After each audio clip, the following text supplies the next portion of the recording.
रामकृष्ण हरी.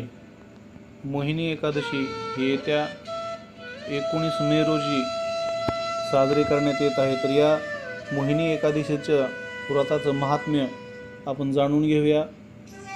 एकदा श्रीकृष्ण म्हणाले की हे धर्मराजा, आता तुला मोहिनी एकादशीचे व्रताचे महात्म्य सांगतो, ते चित्त देऊन ऐक.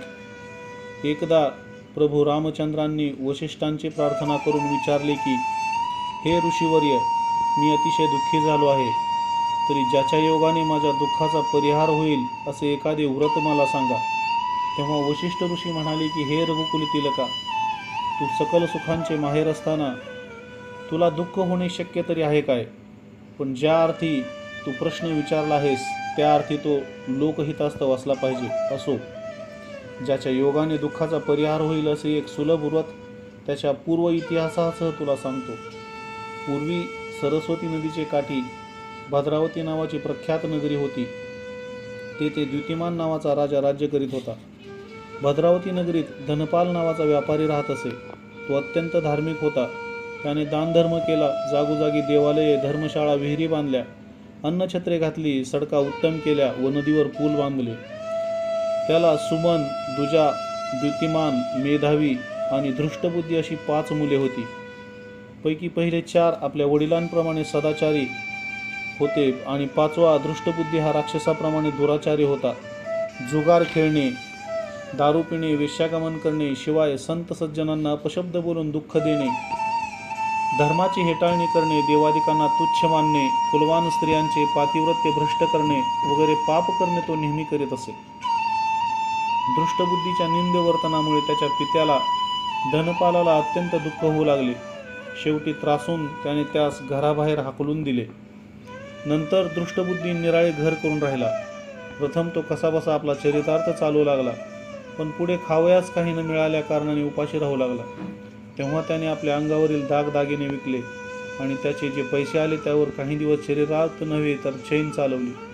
पैसे संपल्यानंतर तो चोऱ्या करू लागला. पुष्कळशा चोऱ्या राजदूतांनी धनपालाकडे पाहून दुर्लक्ष केल्यामुळे पचल्या.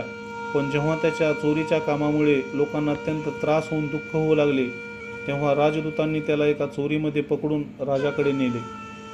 राजाने सज्जन, धर्मात्मा, विष्णुभक्त अशा धनपालाकडे पाहून त्याला कोणतीही दुःखदायक शिक्षा न करता आपल्या राज्याच्या हद्दीबाहेर हाकलून दिले. नंतर तो दृष्टबुद्धी घोर व भयानक अशा एका अरण्यात राहू लागला. तेथे त्याला अत्यंत दुःख होऊ लागले. त्याची व्रस्त प्रावरणे फाटली, खाण्यापिण्याला काही मिळेनासे झाले. तेव्हा तो गरीब प्राण्यांची हिंसा करून उदरनिर्वाह करू लागला. त्याच्या या स्थितीत त्याला त्याच्या कृतकर्माचा पश्चाताप होऊ लागला. अशा प्रकारे तो दुःखद काळ कंठत असताना एके दिवशी भटकत भटकत कौंडिन्य ऋषींच्या आश्रमात आला. तेथील नयन मनोहर शोभा पाहत पाहत त्या ऋषीच्या पर्णकुटिकेपाशी येऊन उभा राहिला. इतक्यात ज्ञानाचे, सज्जनांचे मूर्तिमंत अवतार असे जे कौंडिन्य ऋषी गंगेहून स्नान करून त्या पर्णकुटिकेपाशी आले व हातातील कमंडलू खाली ठेवला आणि गंगेमध्ये धुवून आणलेले वस्त्र सुकट टाकण्याकरता घडी करून ते झटकू लागले. झटकताना त्या वस्त्रापासून निघालेले तुषार दृष्टबुद्धीच्या अंगावर गेले. तो त्याची बुद्धी पालटली. अंतकरणाचा ओढा सद्विचाराकडे धावू लागला आणि हात जोडून त्याने प्रार्थना केली की महाराज, आजपर्यंत मी अनेक पातके केली आहेत. त्यांचा आपल्या पुढे उच्चार करण्यास सुद्धा मला लाज वाटते. माझ्या हातून घडलेल्या दुष्कर्मामुळे मला पुढे दुःखद नरकवास भोगावा लागेल. तेव्हा महाराज माझ्यावर दया करा आणि ज्या योगाने माझ्या पापांचा नाश होईल असे एखादे सुलभ प्रायश्चित्त सांगा. दृष्टबुद्धीच्या हातून घडलेल्या दुष्कर्माचा पश्चाताप त्याला झालेला आहे असे पाहून कौंडिन्य ऋषींना त्याची दया आली व ते म्हणाले की ज्याच्या योगाने तुझ्या पापाचा नाश होईल असा एक सोपा उपाय तुला सांगतो, तो ऐक. हे दृष्टबुद्धी, जर तू मोहिनी एकादशीचे व्रत यथाविधी करशील तर तुझ्या जन्मजन्मांतरीच्या पापाचा नाश होऊन तू पुण्यवान होशील. पुढे त्याने मोहिनी एकादशीचे व्रत विधियुक्त केले. तेव्हा त्याची सर्व पापे नष्ट होऊन तो विष्णुलोकास गेला. श्रीकृष्ण म्हणाले की हे धर्मराजा, जो कोणी हे मोहिनी एकादशीचे व्रत करतील व महात्म्य ऐकतील ते पुण्यवान होऊन अंती सद्गतीला जातील. वैशाख शुक्ल पक्षातील एकादशीला मोहिनी एकादशी असे म्हटले जाते. रामकृष्ण हरी.